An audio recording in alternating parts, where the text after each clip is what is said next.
Ah, Isa lang naman ako sa mga batang di makasabay sa uso noon at alam niyo na, pangdemonyo kasi daw 'yan. Huh? Jersey jacket, soprano sapatos, at isa mo na yung belt na umiikot na may dollar sign.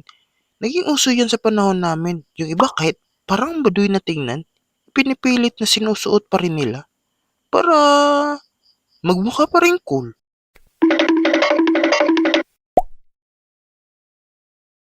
Oy pre, ano, mamaya? Ay pre wala akong basketball jersey pre. Tsi, okay na tong suot natin. Kagaya ng mga Koreano ba? Di ba ang cool nila? Sige tara. Di ba? Kita niyo yung suot nila. Kahit katarik-tarikan ng araw yan, nakasuot pa rin yan.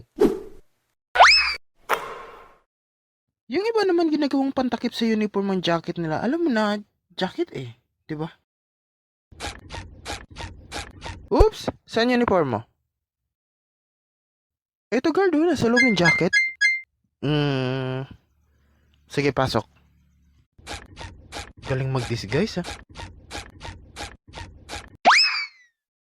Oh, di ba? Para ka rin nakasibilyan sa loob ng campus. Lalo na pag si Crush ang nagsuot. Napaka-cute niyang tingnan.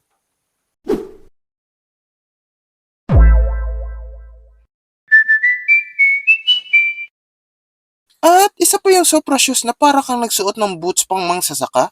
Naging uso din yun. At mangha-mangha ako sa sapatos na yun. Mukha kasi siyang Power Ranger na ang datingan na parang sport shoes. Sa pakaningin ko lang ha. Na kahit anong pagtitiis at disiplina ko para makaipon sa baon na di ko pa rin magawa.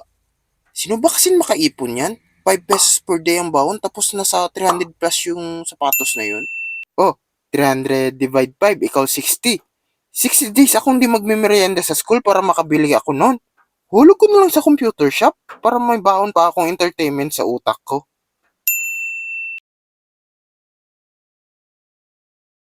Tapos si spinning belt na para kasi John Cena tingnan pag nakasuot ka nun. At magmumukha kang may-ari ng kung shop sa forma mong ganun. Oo, mayaman na yun sa paningin ko pag may-ari ka ng kung shop. Di naman ako galit o may tampo sa pagkabata ko, lalo na sa magulang ko. Yun ang binigay ng buhay nila sa amin. Anong magagawa ko? Pasalamat na lang kami dahil napalaki kami ng may malusog at masaya yung tao. Kung magkakalyo nga lang yung tiyan namin, sobrang kapal na siguro sa paulit-ulit na ulam. Kaya kayo, ay naging uso sa panahon nyo na di mo nagawa noon na naging cravings mo na siya ngayon? Tama ba cravings? Sinisingit pa kasi ang linya na yan eh. Share nyo naman dyan sa comment section and you can like, share, comment, and subscribe para ma-update kayo sa mga panibago kong video. Maraming salamat!